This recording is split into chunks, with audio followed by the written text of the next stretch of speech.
한국은 아직도 전쟁 중인 국가잖아. 얼마나 위험할 줄 상상도 안 되는 곳이라고. 아니 도대체 지금 언제적 이야기를 하는 거야? 한국은 치안 강국으로 전 세계 초인류 국가인 거 모르니?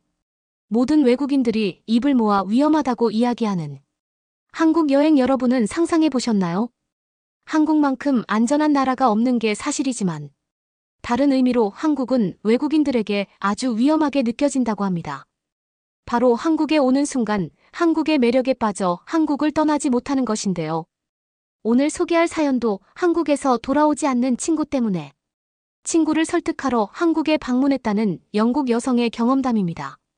그녀는 친구 부모님의 간절한 부탁까지 받으며 한국행 비행기에 올랐다고 하는데요. 하지만 한국에 오는 순간 그녀는 친구의 마음을 10분 이해할 수 있었다고 합니다. 과연 그녀에게는 무슨 일이 있었던 걸까요? 영국 여성의 사연입니다. 감동시작 애청자 여러분. 영상 시작 전 좋아요와 불우이웃을 위해 끝까지 시청 부탁드립니다. 안녕하세요. 저는 영국인 써니예요. 여러분은 주위 친구들에게 어떤 영향을 끼치는 사람인가요? 혹시 걱정을 끼치거나 좋지 못한 환경으로 이끄는 사람이 아니길 바라요. 저의 제일 친한 친구 제이미가 한국에 관심을 갑자기 가지면서 저는 물론 제이미 가족까지 큰 걱정을 끼쳤거든요. 주위에 골머리 썩게 만드는 사람이 있으면 얼마나 마음이 상하고 걱정이 큰지 공감하실 수 있을 것 같아요. 도시락을 싸가며 말리고 싶어도 도무지 말이 통하지 않는 상태면 생각만 해도 한숨이 절로 나오잖아요. 제이미가 딱 그랬어요. 어릴 때 같은 동네에서 자란 친구 제이미는 작은 영국 시골 동네의 자랑이었죠. 똑똑했고 친절했으며 유머 감각도 가졌거든요. 물론 예쁘기도 했고요. 그런 제이미가 제 친구라는 게 정말 행복했어요. 자라면서 고민이 있을 때 부모님보다 더 의지했을 정도로 생각이 깊은 친구였습니다. 하지만 중2 제 머리 못 깎는다고 제이미가 그랬어요. 헛똑똑이 같았죠. 대학을 졸업하고 대뜸 한국어를 배우고 싶다고 말했거든요. 사실 말만 할 땐 괜찮았습니다. 누구나 의미 없는 말을 하잖아요. 그래서 흘려들었는데 제이미는 실천력이 강한 친구라는 걸 제가 잊었더라고요. 한국어를 배우고 싶다고 말한 지 정확히 4개월 만에 한국행 비행기 티켓을 끊었다고 말했거든요. 저는 이해하기 어려웠습니다. 영국에서도 한국어를 배우고 싶으면 얼마든지 배울 수 있으니까요. 특히 제이미는 스페인어와 프랑스어도 집에서 독학으로 수준급 실력을 쌓았을 만큼 정말 머리가 좋았거든요. 많고 많은 나라 중 굳이 한국어를 배우기 위해 한국에 갈 필요가 전혀 없었던 거예요. 그런 제이미가 한국에 한국어를 배우기 위해 대학까지 편입했다는 사실은 정말 믿기 어려웠습니다. 그건 저뿐만 아니라 제이미 가족도 마찬가지였고요. 하지만 사실 그때까지만 해도 괜찮았어요. 1년 정도 한국에 머문다는 제이미의 생각이 꼭 나쁜 건 아니라고 생각했기 때문입니다. 물론 유럽의 역사가 깊은 나라가 아니라는 점은 유감이었어요. 이왕 배우러 다른 나라에 간다면 세계에서 영국 다음으로 인정받는 여러 선진국에 가는 게 더 좋을 것 같았거든요. 제이미가 이미 말할 수 있는 스페인이나 프랑스도 괜찮잖아요.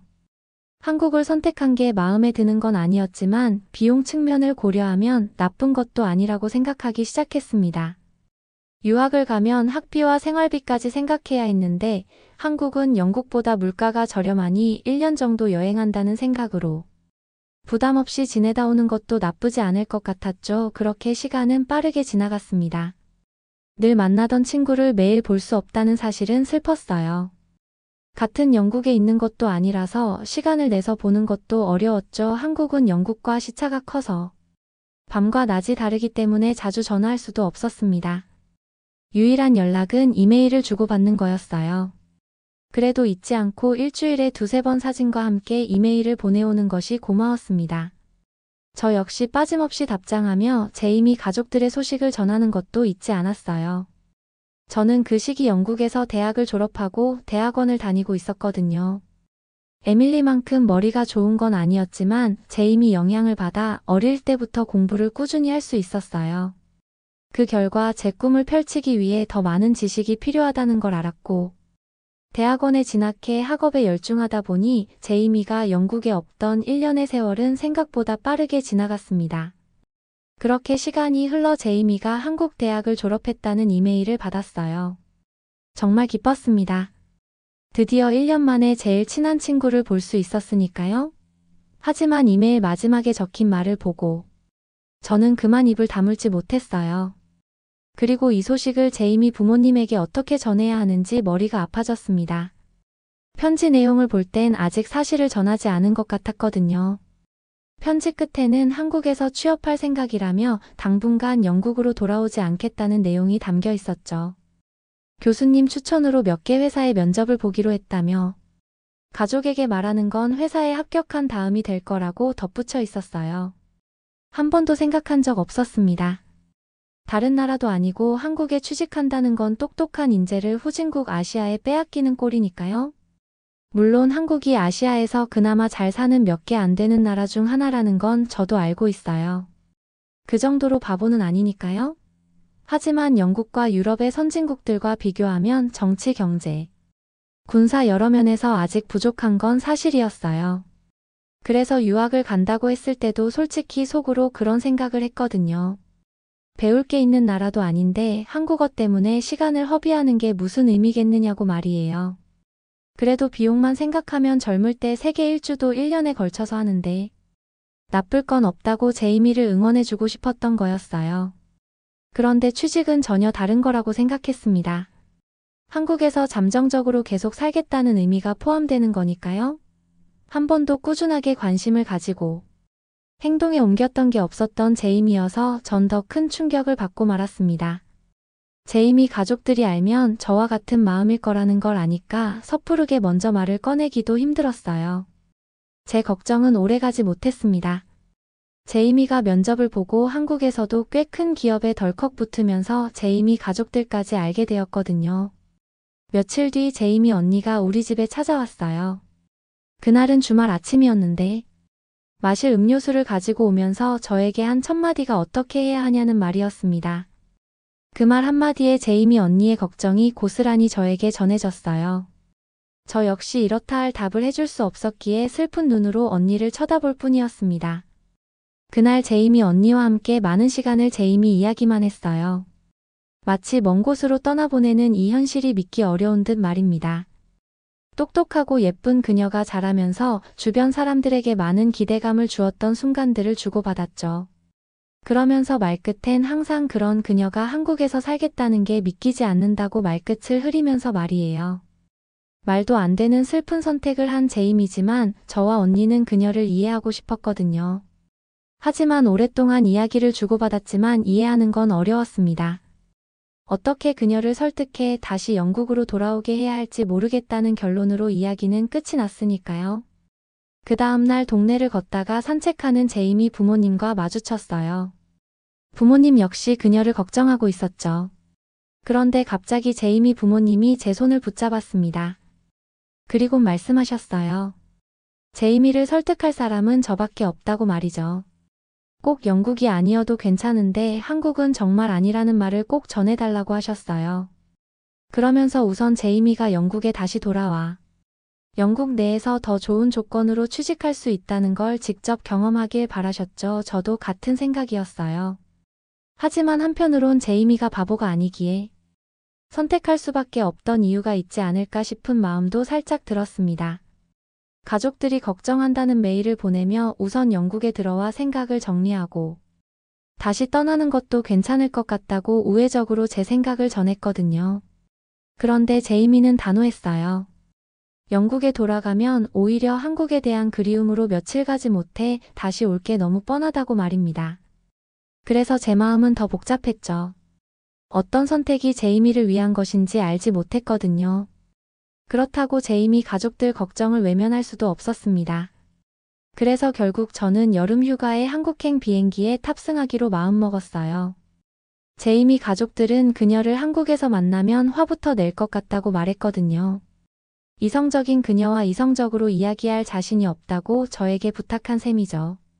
그렇게 전 한국의 제일 친한 친구를 만나기 위해 아니 영국에 돌아오라고 설득하기 위해 가게 되었어요. 인천공항에 마중 나온 제이미는 제가 지금까지 만났던 그 어떤 모습보다 예뻤어요. 원래 꾸미는데 관심이 없던 친구인데요. 머리는 자연스럽게 웨이브가 있는 파마를 하고 화장도 연하게 했더라고요. 신기한 모습에 달라졌다고 말했더니 친구들을 따라 미용실에 갔다가 서비스에 반해서 자주 관리를 받는다고 말했어요. 화장은 특별하게 한 게 아니라 선크림을 발랐더니 피부색이 보정되면서 더 깔끔해 보이는 것 같다고 말하더라고요. 예뻐 보인다는 제 말에 제이미는 한국인 친구들이 하는 대로 따라했다며 어렵지 않으니 저에게 방법을 알려준다고 웃었죠. 좋아 보였습니다. 제이미를 만나면 어떻게 영국에 돌아가자고 말을 꺼내야 할지 걱정이 앞섰거든요. 그런데 그럴 필요가 없을 것 같다는 생각이 문득 들었어요. 생기 있게 잘 지내는 모습이 좋아 보였으니까요. 그리고 TV에서 보던 모습보다 발달한 한국 건물들이 눈에 들어왔습니다. 사실 저 같은 일반 사람들은 경제가 어떻고 하는 게 피부로 잘 느껴지지 않거든요. 눈에 보이는 높은 빌딩, 깔끔한 도시의 모습들, 발달한 교통, 편의성 같은 환경을 보고 느낄 뿐이니까요. 많은 도시를 여행한 게 아니지만 유럽 도시를 몇 번 가봤어요. 그래서 비교할 수 있었습니다. 유럽 도시보다 한국이 더 깔끔하고 편리한 시설들이 많았죠. 편의점과 약국이 많은 건 정말 인상 깊었습니다. 제가 소화가 잘 안 돼서 소화제가 필요한 순간이 많거든요. 그래서 챙긴다고 챙겼는데 빼놓고 한국에 와버린 거죠. 그런데 한국은 소화제 같은 약은 편의점에서도 구매가 가능했습니다. 신기하더라고요. 제이미도 두통약이나 소화제 같은 구급품을 편의점에서 구매 가능하다는 걸 알았을 때 정말 신기했다고 말했어요. 영국은 24시간 문을 연 상점을 찾는 게 정말 하늘의 별 따기예요. 있다고 해도 제가 사는 지역에서 몇 시간 운전해 가야 하죠. 하지만 한국은 아니었습니다. 약국이 새벽까지 문을 열고 있는 건 아니었지만 항상 문이 열린 편의점에서 필요한 약품을 구매할 수 있게 만들어 놓은 거예요. 이렇게 국민들의 편의성을 생각한 나라가 있을까 싶더라고요. 그리고 한국은 왜 이렇게 늦은 밤까지 문을 연 식당들이 많은지 모르겠어요. 가뜩이나 소화력이 약한 제가 또 식탐은 많거든요. 많이 먹는 건 아닌데 이것저것 쉴 틈 없이 먹기 시작하니 결국 탈이 나고 말더라고요. 소화제로 더 이상 안 될 지경에 이른 거죠. 배가 살살 아파오기 시작했거든요. 어떻게 해야 할지 막막했습니다. 병원에 가고 싶지만 전 외국인이라 당연히 어려울 테니까요. 머릿속에 떠오르는 생각은 딱 하나였어요. 영국의 병원에 전화해 우선 예약해야겠다는 다급함 같은 거였어요. 영국은 병원을 예약하고 진료를 받기 위해 기다려야 하거든요. 일정이 잡히면 다시 연락이 오는 경우도 있어요. 그게 빨라야 3주죠. 영국 가서 병원을 예약하면 늦을 것 같아 우선 영국 병원에 전화를 걸었습니다. 그때 제이미가 제 방으로 왔어요. 그리곤 통화 내용을 듣게 되었죠. 전화가 끝나자 제이미가 저에게 나가자고 말했어요. 전 쉬고 싶었는데 제이미가 병원에 갔다 와서 쉬면 될 것 같다는 이상한 말을 했습니다. 그래서 다시 물었어요. 병원에 예약했는지 말이에요. 제이미는 제가 아픈 걸 지금 알았는데 당장 병원에 가잔 소리가 장난처럼 들렸거든요. 그런데 아니라고 말하는 제이미는 일단 가보면 안다고 말했어요. 말장난할 힘도 없었던 전 제이미를 따라 숙소 근처 한 내과에 도착했습니다. 이름을 말하고 기다리는데 정말 대기를 포함해 10분 만에 의사를 만날 수 있었어요. 믿어지지 않았죠. 저도 모르게 정말 의사가 맞냐고 몇 번 물을 정도였습니다. 예약도 안 했는데 이렇게 빨리 만날 수 있다는 게 정말 꿈만 같았죠. 의사 선생님은 진찰을 해주며 위가 놀라서 그렇다는 말을 해주셨어요. 며칠 죽을 먹으면 나을 거라고 처방전도 써주셨고요. 맛있는 한국 음식을 먹을 수 없다는 게 슬펐습니다. 밤새 문이 열려있는 많은 식당을 두고도 저는 갈 수 없다는 사실이 악몽을 꾸는 것 같았죠. 그런데 한국엔 죽도 다양하게 먹을 수 있다는 걸 아는 순간 그나마 위로가 되더라고요. 그렇게 제이미를 설득하기 위해 한국행 비행기를 탔던 저는 어느 순간 한국 여행을 하고 있었습니다. 며칠 지나니 제이미에게 오늘은 어디를 가는지 물어보는 게 일상이 되더라고요. 일주일째 머물 땐 제이미 도움 없이도 한국 대중교통을 이용해 돌아다닐 정도였으니까요. 영어 안내도 잘 되어 있고 정해진 시간에 도착하는 대중교통은 관광할 때 몇 시간 정도 소요될지 예상이 가능하게 만들었어요. 제이미가 다른 일정이 있을 때 저의 빈 시간을 활용하기 정말 좋더라고요. 그렇게 3주간 한국에 머물렀던 시간이 눈 깜짝할 사이에 지나고 말았습니다. 영국에 다시 돌아가야 한다는 사실을 알았을 때 제이미 마음을 이해하게 되었어요. 저는 고작 3주 있었을 뿐이잖아요. 3주간 머물며 한국의 매력에 푹 빠져버렸는데 제이미는 무려 한국에서 1년을 살았어요. 불편함이 가득한 영국에 다시 돌아가고 싶지 않은 그 마음이 100번, 1000번 이해되었습니다. 그래서 공항에서 제이미와 인사하며 그녀를 안아주었어요. 그녀의 선택을 응원하게 된 거죠. 다시 영국에 돌아왔을 때 제이미 가족들을 만나는 제 마음은 한결 편해져 있었습니다. 안전하고 편리하며 건강 걱정까지 없는 한국에서 제이미가 꿈을 펼칠 수 있다는 게 분명했기 때문이죠. 전 제가 느낀 점들을 하나씩 알려주기 시작했어요. 외국인인 저도 병원에 갔을 때 말도 안 되게 저렴한 비용으로 예약 없이 의사를 바로 만났다고요. 다양한 장점 중 병원 이야기 먼저 나온 건 어쩌면 당연한 스승 같습니다. 가족 없이 먼 타국에 있으니 아픈 게 제일 걱정되잖아요. 영국보다 훨씬 좋은 환경을 제가 경험했기 때문에 제이미 걱정은 필요 없을 거라고 말했어요. 저 역시 한국에 갈 수 있다면 가고 싶을 정도라고 말했죠. 하지만 저는 제이미처럼 새로운 환경에 도전하고 실천으로 옮기지 못하는 성격이에요. 그래서 아예 하지 못할 거라는 걸 너무 잘 알았습니다. 그래도 다행인 건 제이미가 한국에 있기 때문에 어쩌면 몇 년 더 지나 행동으로 옮길 수 있지 않을까 싶은 기대감이 든다는 점이에요. 그만큼 저 역시 한국의 편의성과 공공질서 그리고 뛰어난 의료시설에 감명받았기 때문입니다. 제이미를 설득하러 갔던 제가 한국을 찬양하고 있었어요. 그런 제 모습을 보고 제이미 가족들은 신기한 눈빛으로 절 쳐다보기 시작했습니다. 제이미에 대한 걱정은 사라진 지 오래전 같았어요. 대체 한국이 어떤 나라길래 설득하러 갔다가 이렇게 푹 빠져오는지 궁금해하는 눈빛이었죠. 그래서 저는 한참 한국에 대해 느낀 장점들을 이야기하다 결국 직접 한국에 가보는 게 더 나을 거라고 말했어요. 계속 이야기해달라고 말하는 제이미의 가족들에게 더 이상 해줄 이야기가 없었거든요. 한국이 좋다는 이 느낌, 아쉬움, 한국에 또 가고 싶은 마음은 한국에 직접 다녀온 사람들만 느낄 수 있는 감정이니까요. 제가 몰랐던 한국이라는 나라를 알게 하고 그 나라가 얼마나 좋은 나라인지 깨닫게 해준 제이미는 정말 저에게 좋은 친구입니다. 여러분도 주변 사람들에게 제 친구 제이미처럼 좋은 영향을 주는 사람이길 바랄게요. 여러분은 이번 사연을 통해 어떤 것을 느끼셨나요? 친구를 설득하기 위해 한국을 방문했던 영국 여성의 사연이었습니다. 오히려 그녀가 친구보다 더 한국의 매력에 흠뻑 빠진 것 같은데요. 우리는 직접 경험하지 않은 것에 대해 불안감을 느낄 때가 있습니다. 그래서 때로는 남의 도전을 비웃는 실수를 하기도 하는데요. 앞으로는 한국에서 배운 교훈을 통해 더욱 성장할 수 있는 그녀가 되었으면 좋겠네요. 구독과 좋아요 부탁드리며 사연자분께 전해드릴 댓글도 남겨주시면 전달해드리겠습니다. 그러면 더욱 감동적인 다음 사연으로 넘어가겠습니다. 한국인이 도대체 어떻게 했길래? 그러니까 한국인을 믿으면 안 된다니까. 여기 한 외국인 여성이 한국에서 울고 있습니다. 한국인에게 어떤 일을 당했다고 하는데요. 심각해 보이는지 대사관에도 연락을 하고 경찰들에게도 신고를 해보지만 모두가 안 된다고만 하자 그녀는 어떤 결심을 하게 됩니다. 오늘의 사연은 피치 씨의 사연입니다. 제 이름은 피치이고 인도 뉴델리에 사는 23살 직장인입니다. 하지만 마음속으로는 한국에 속해 있는 것 같아요.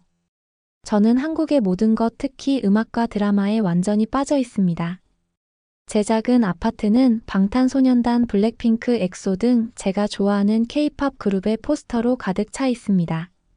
선반에는 한국 스킨케어 제품과 뷰티템이 가득해요. 제 냉장고에는 김치, 불고기 등 집에서 요리하려고 시도하지만 종종 실패하는 맛있는 한국 음식이 가득합니다. 친구들은 저의 한국에 대한 지나친 사랑을 가졌다고 생각해요. 하지만 어쩔 수 없죠. 고등학교 때 K-팝을 접한 후 저는 한국이라는 나라에 푹 빠졌어요. 꽃보다 남자별에서 온 그대. 태양의 후예 같은 드라마를 자막으로 보면서 적극적으로 한국어를 배우기 시작했어요. 지금은 한국어를 어느 정도 알아들을 수 있지만 아직 말하기는 부끄러운 수준이죠. 한국의 모든 것이 저에게는 너무 멋져 보이거든요. 음악도 신나고 음식도 맛있고 남자들도 너무 잘생겼어요. 특히 K-팝은 저를 행복하게 해줘요. 박동감 넘치는 비트와 날렵한 춤 동작으로 저를 사로잡았어요. 힘든 하루를 보낼 때마다 제가 좋아하는 K-팝 음악을 들으면 기분이 좋아지고는 합니다.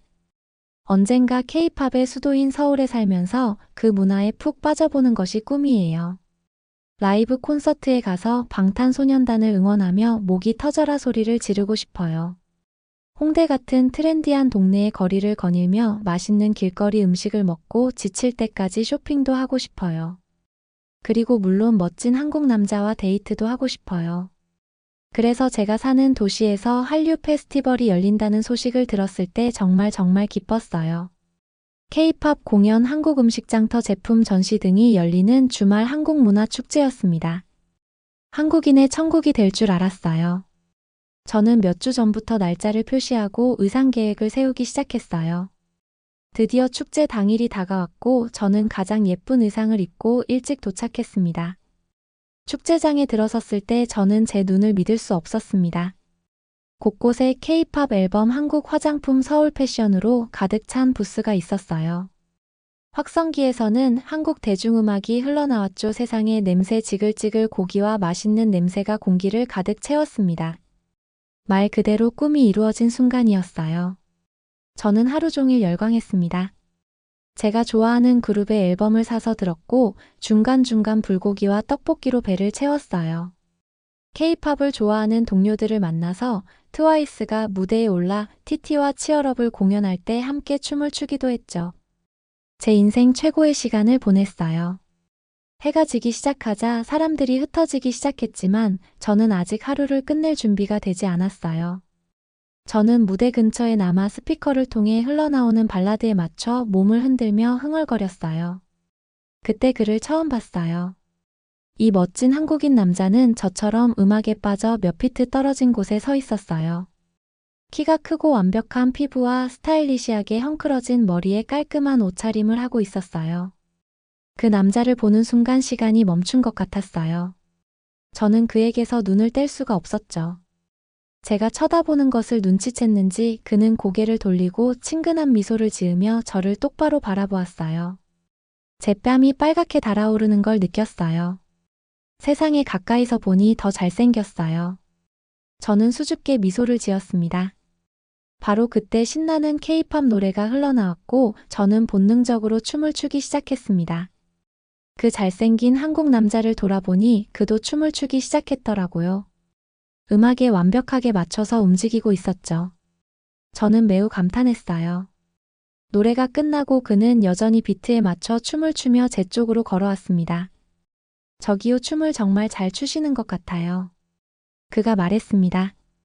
그의 한국식 억양이 그를 더욱 매력적으로 만들었어요. 저는 얼굴을 붉혔습니다. 어머, 고마워요. 저는 그냥 K-팝을 너무 좋아해서 춤을 따라 추는 거예요. 정말요, 저도요. 저는 윤석이라고 해요.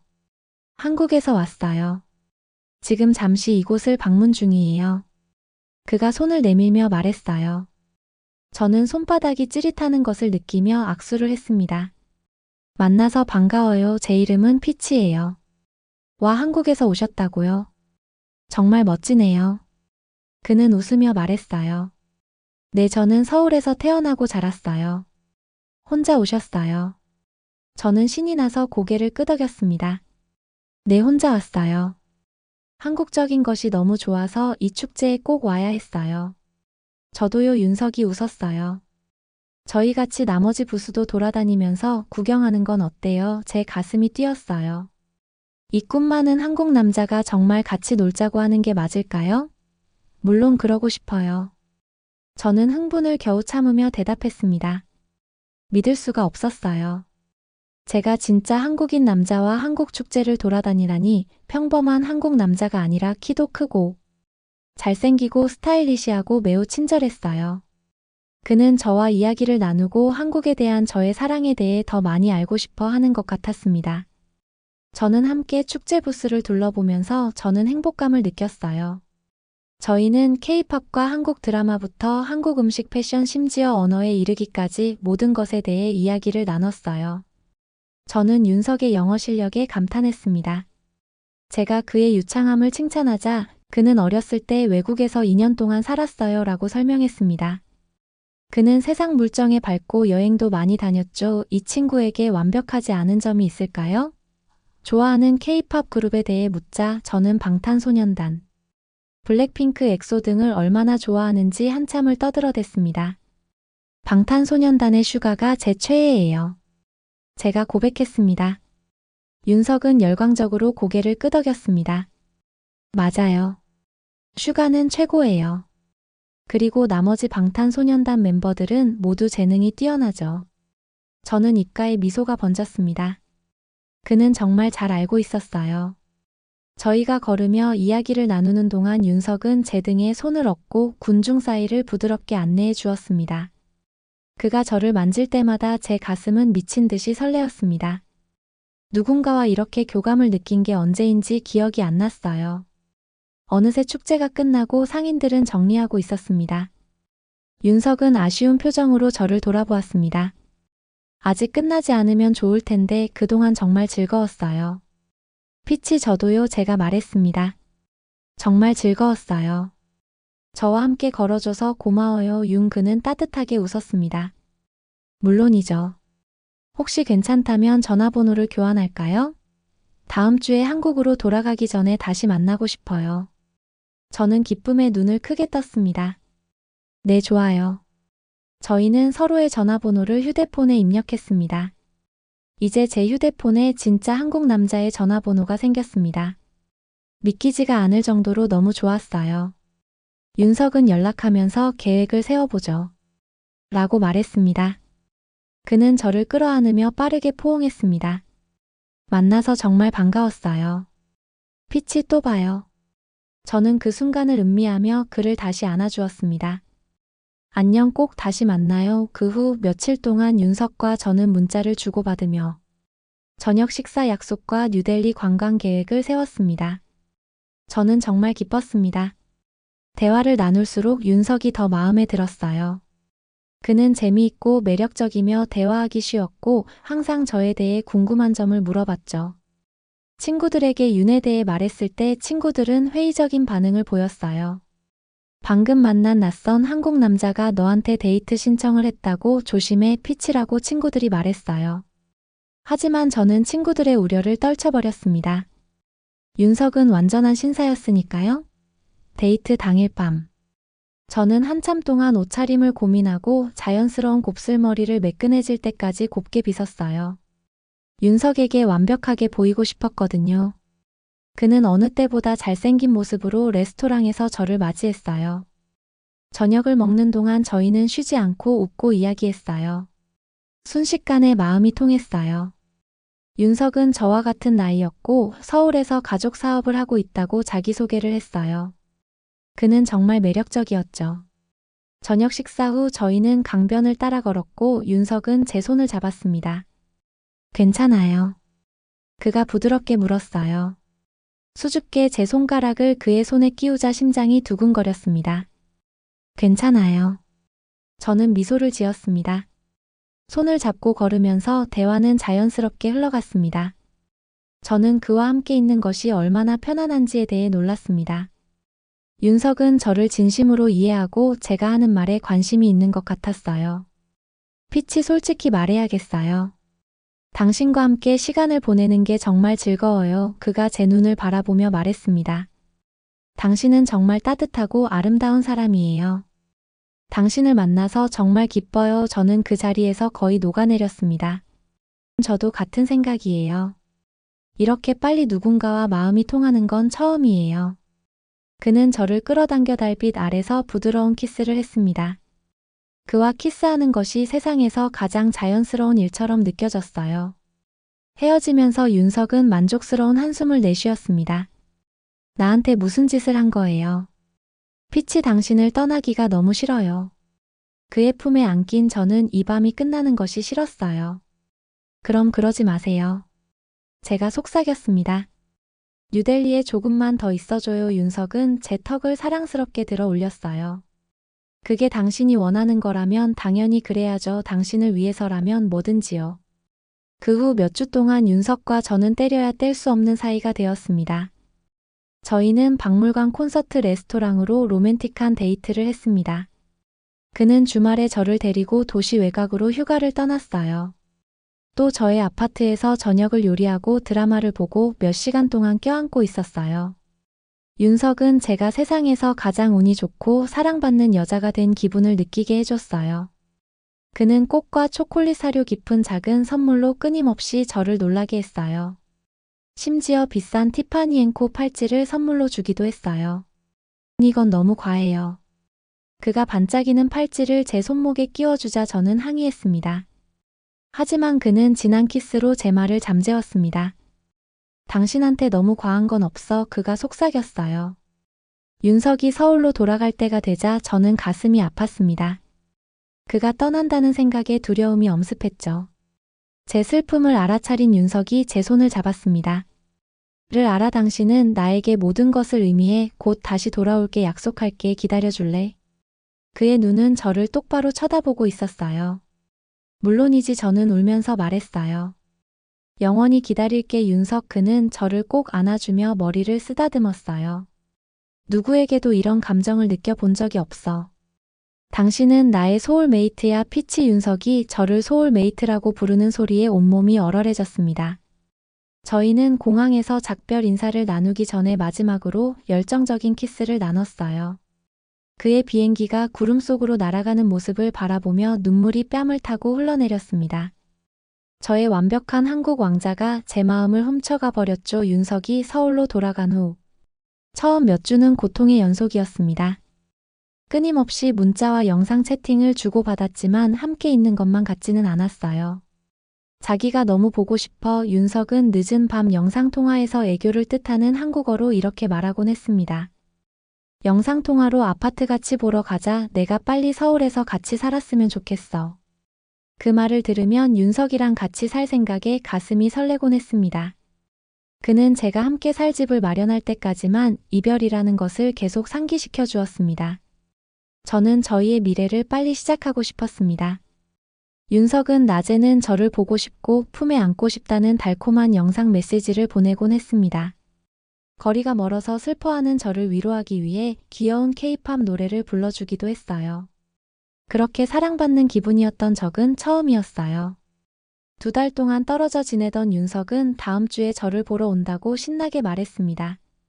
더 이상 떨어져 있는 건 못 견디겠어. 자기야라고 그가 말했습니다.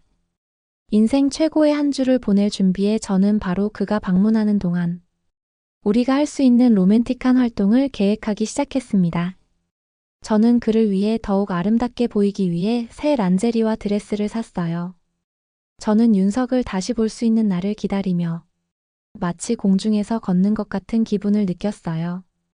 공항에서 윤석을 데리러 가기로 한 날 아침 윤석으로부터 정신없는 문자를 받았어요.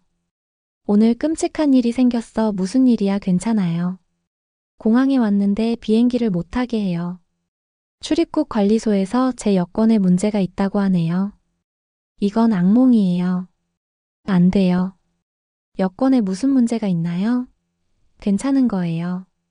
그들은 제 여권이 위조라고 주장하고 있어. 하지만 그건 불가능해요.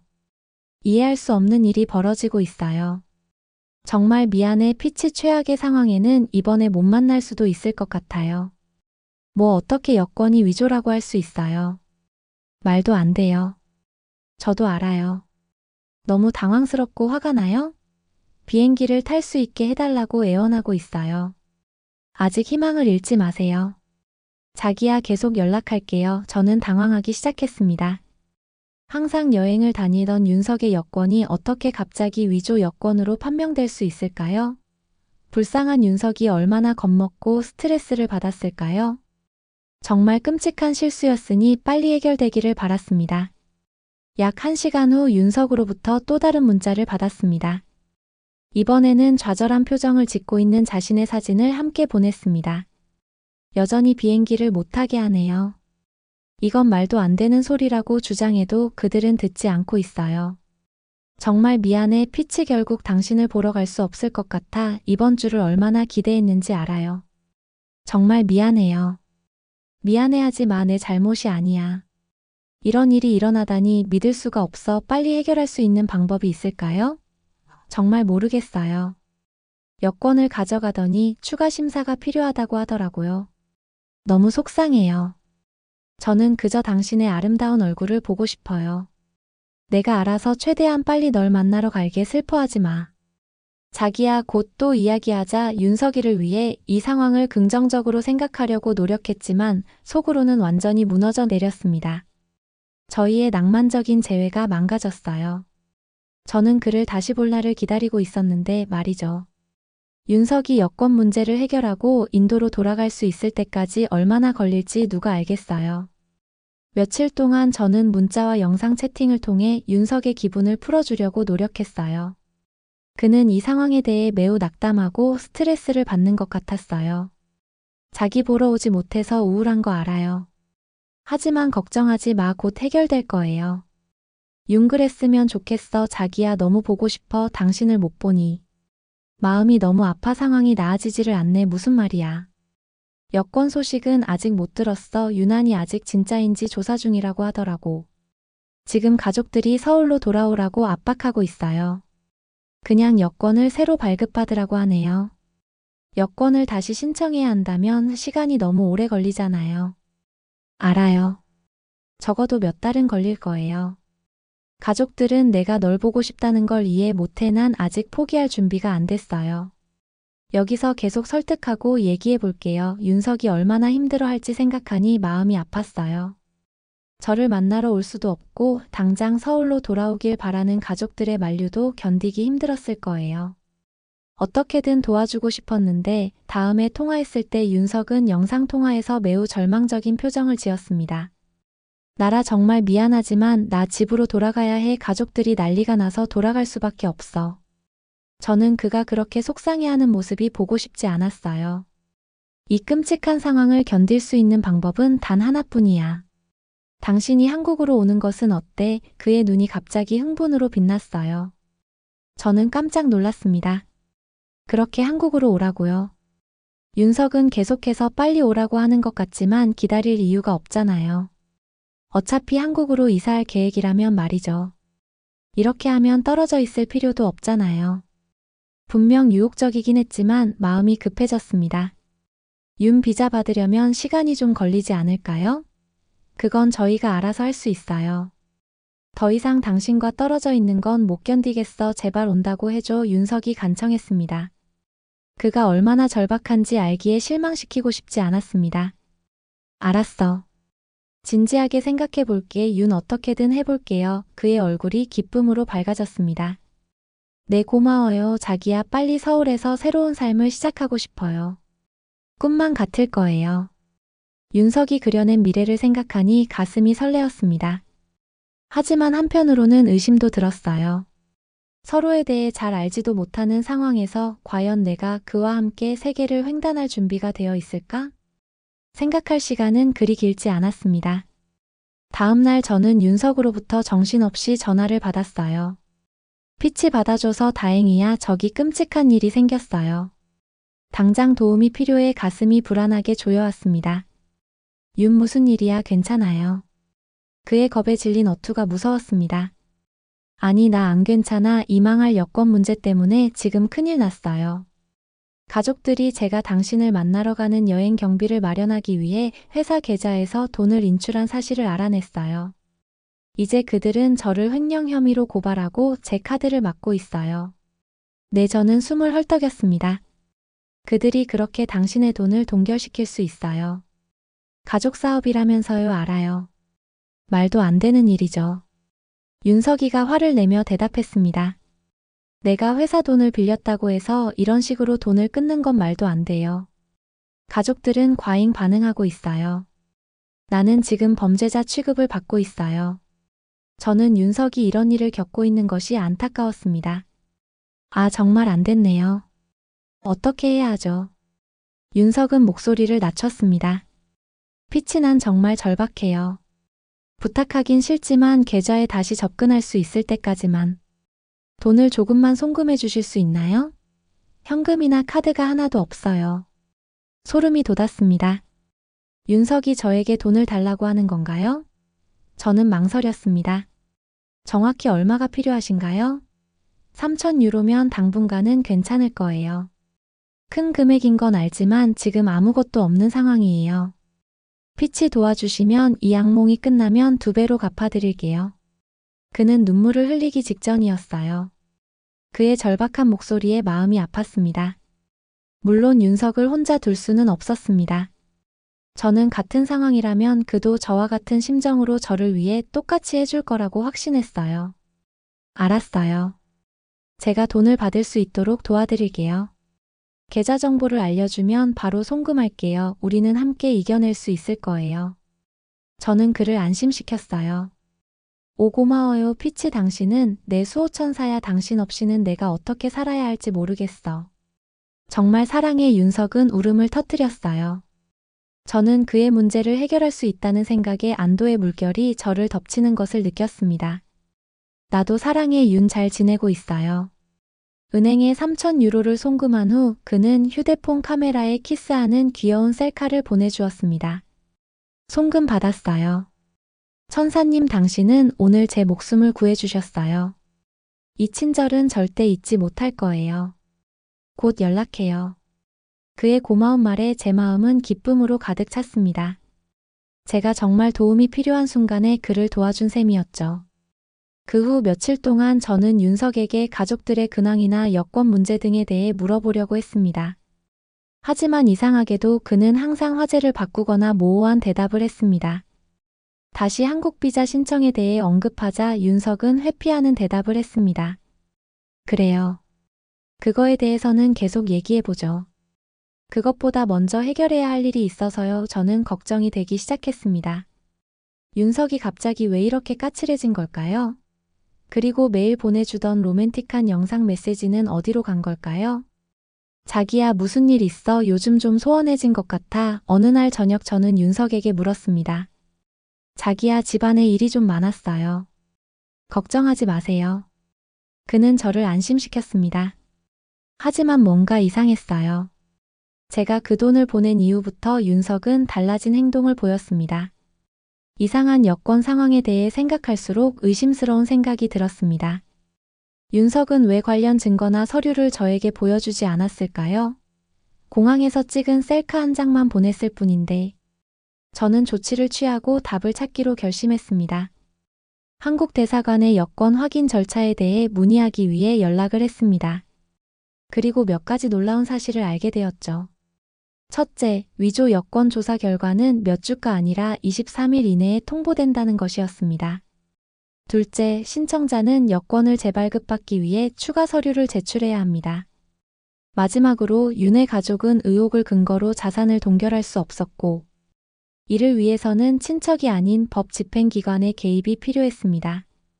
저는 추악한 진실을 깨닫고 가슴이 무너졌습니다. 윤석이 저에게 한 말은 모두 거짓말이었습니다. 제가 돈을 보내도록 속이기 위해 조작된 이야기였습니다. 저는 정말 바보가 된 것 같았습니다. 제가 사랑했던 한국의 왕자는 사기꾼에 불과했어요. 감정에 휩싸인 저는 윤석에게 연락해 진실을 요구했습니다. 그는 절대로 저를 속일 수 없다며 계속해서 다른 거짓말을 늘어놓았습니다.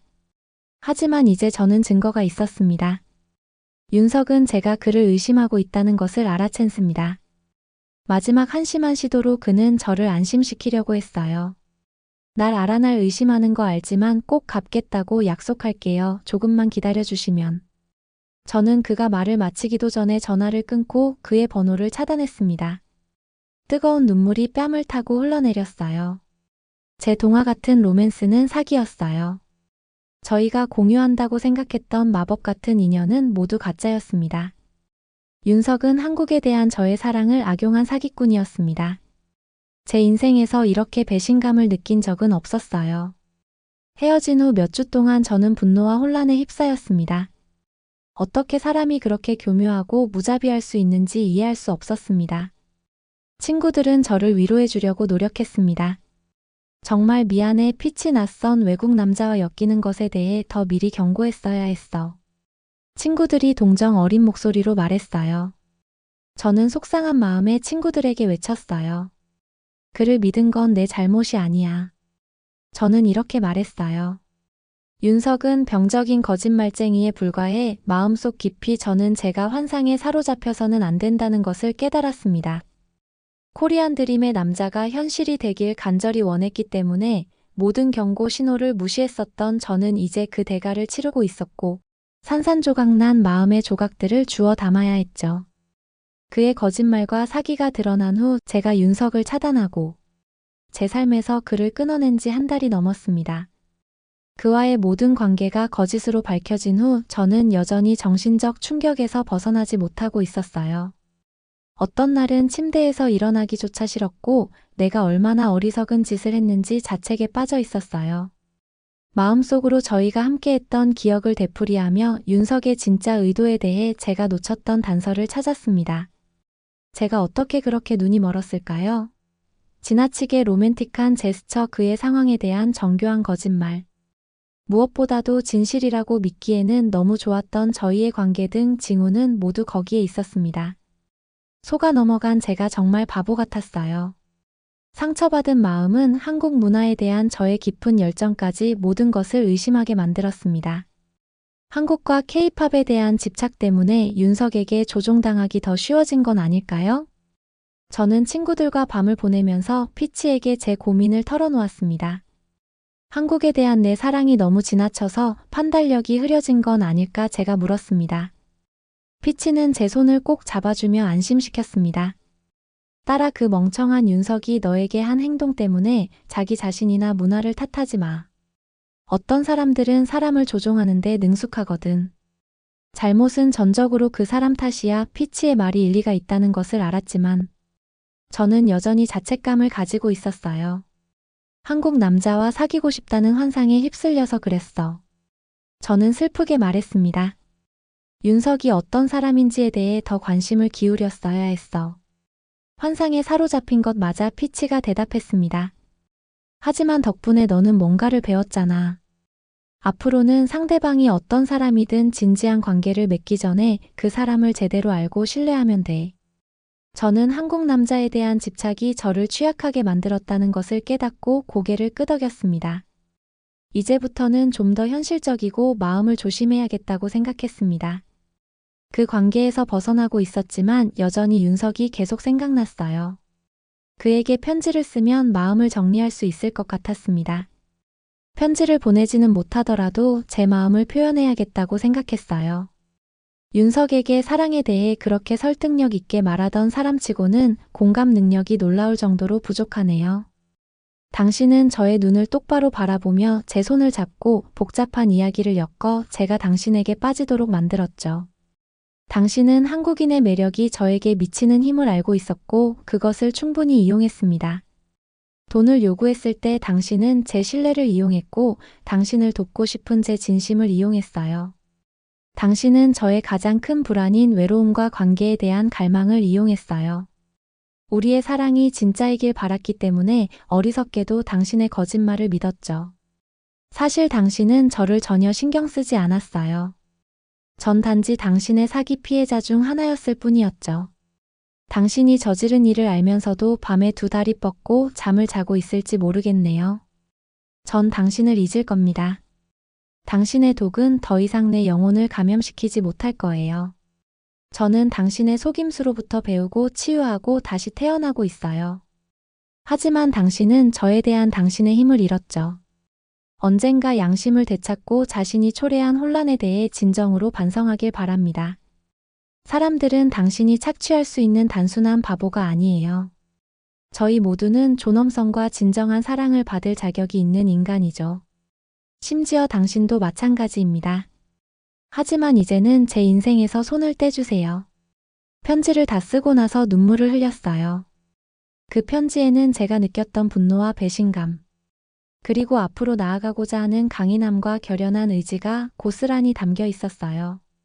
정말 끝이 가능할지 모르겠지만 그래도 이제 시작이었어요. 그 후 몇 주 동안 저는 자기관리와 자신감 회복에 집중했습니다. 마음 회복하는 방법과 사기에 관한 책을 읽었습니다. 친구들과 다시 연락을 취하고 윤석에게 집착하는 동안 소홀히 했던 모든 일들을 다시 챙기기 시작했어요.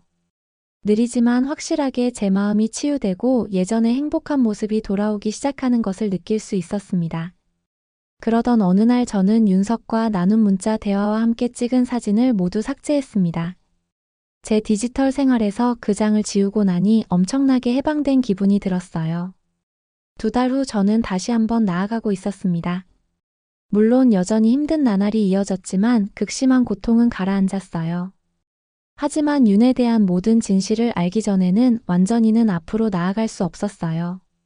드디어 답을 얻을 때가 되었다고 생각했습니다. 인터넷 검색을 통해 윤석이 그의 주장처럼 인도에 우연히 방문한 것이 아니라는 사실을 알게 되었습니다. 사실 그는 서울에 거주하지도 않았습니다.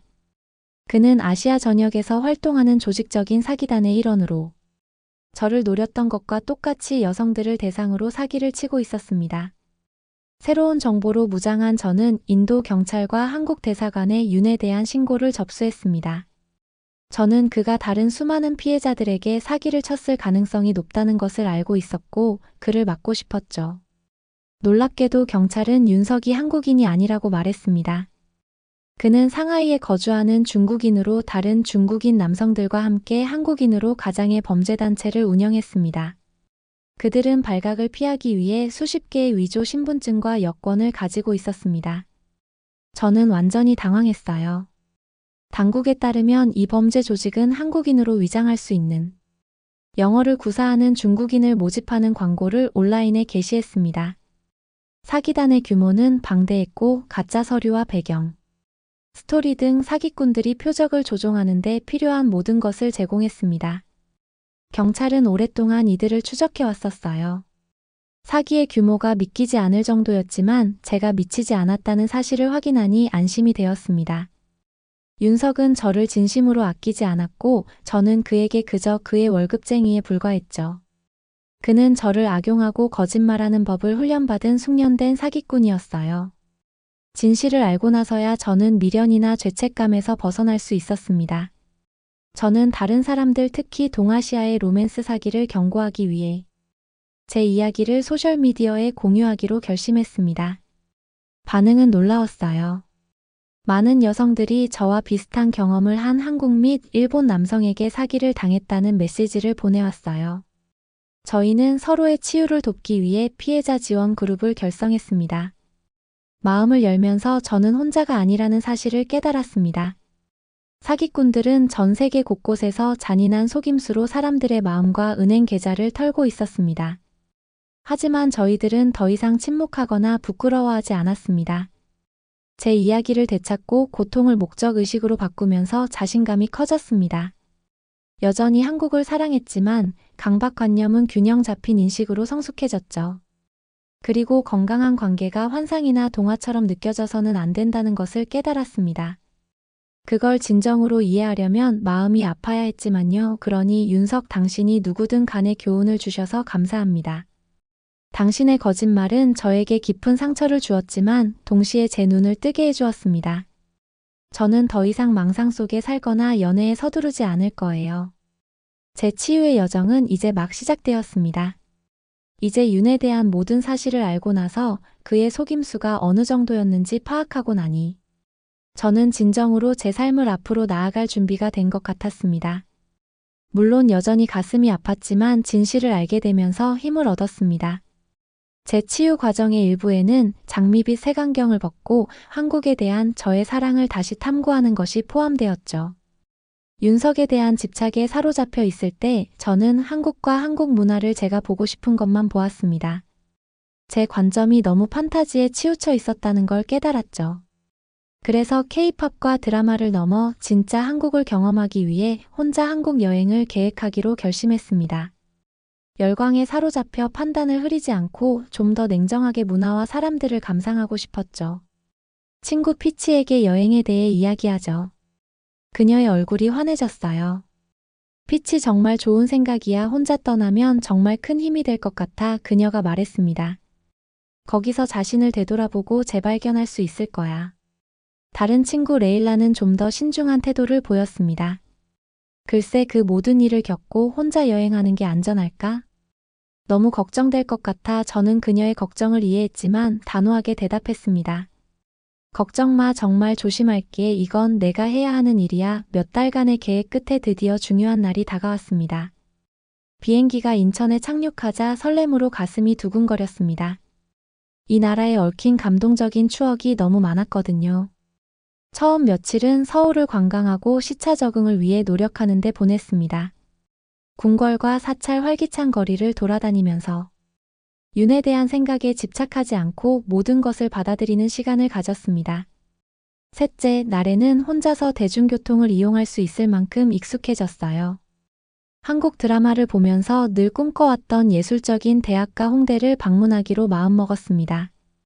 지하철역에서 나오자 개성 넘치는 갤러리와 상점, 거리 공연 곳곳에서 울려 퍼지는 음악으로 가득한 활기찬 거리를 바라보며 감탄사를 연발했습니다. 모든 것이 활기차고 젊게 느껴졌어요. 저는 몇 시간 동안 이 지역을 탐험했습니다. 홍대에는 그 자체로 강한 에너지와 리듬이 있었어요. 오후 늦게 저는 작은 음반 가게에 들러 음반을 둘러보았습니다. 앨범을 살펴보던 중 특히 눈에 띄는 앨범이 있었는데 바로 잔나비라는 한국 밴드의 앨범이었어요.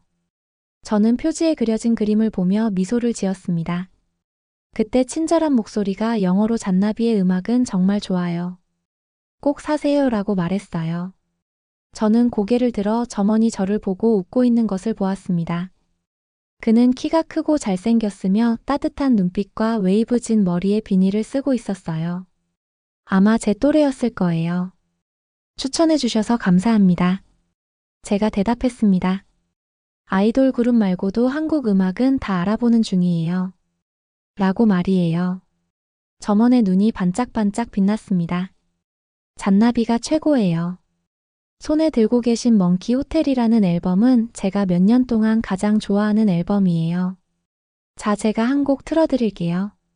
그는 제게서 CD를 받아 매장 스테레오에 꽂아 노래를 들려주었습니다.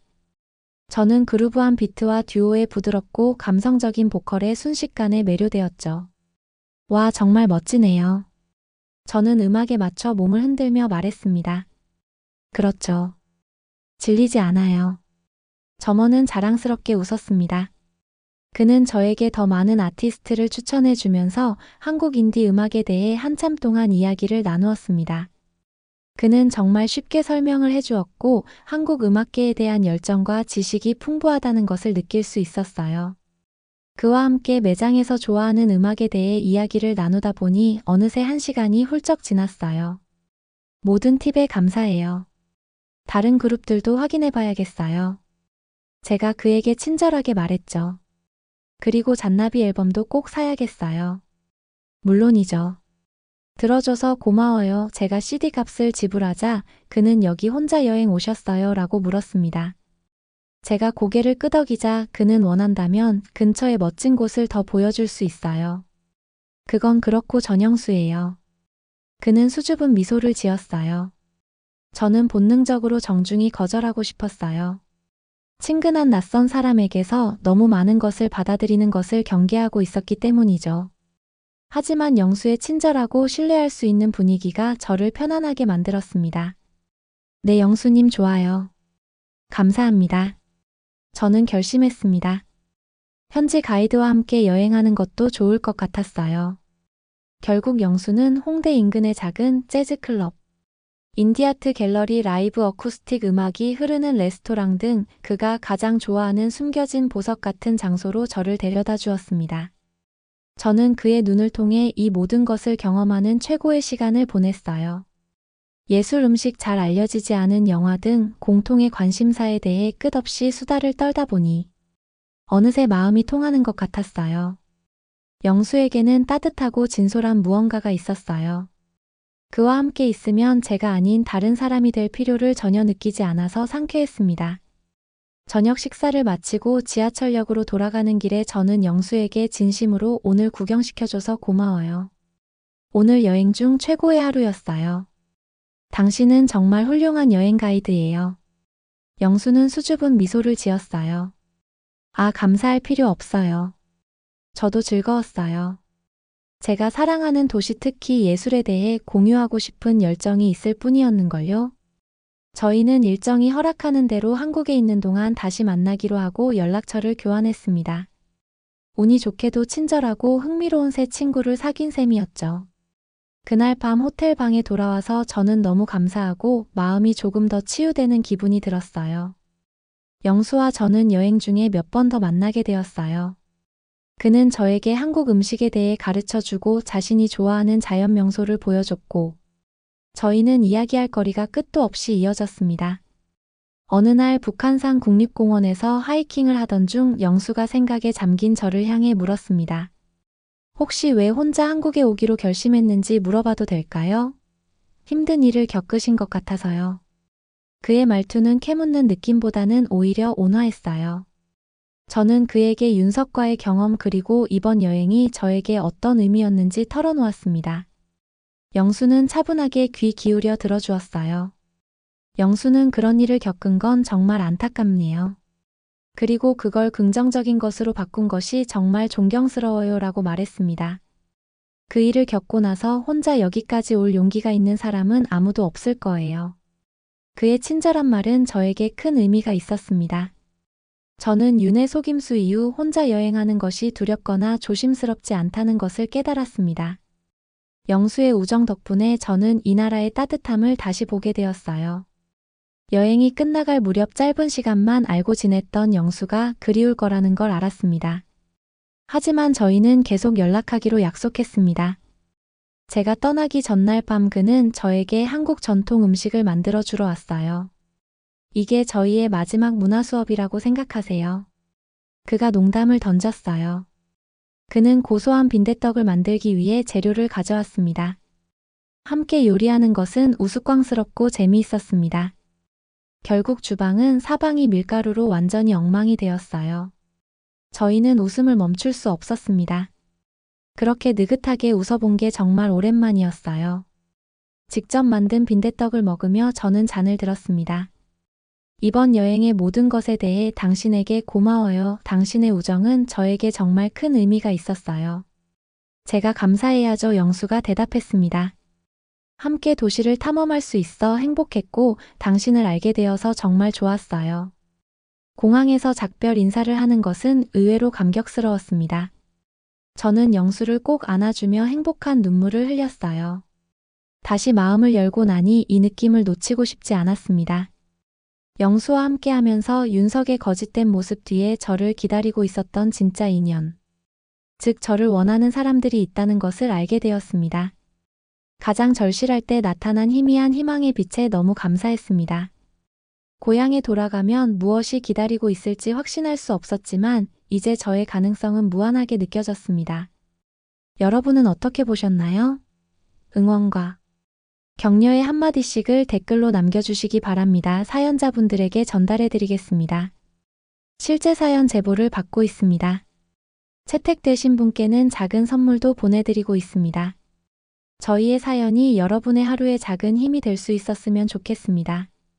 감동적인 사연을 주변 분들과 이야기 나눠보세요. 더욱더 좋은 영상으로 다시 찾아뵙겠습니다.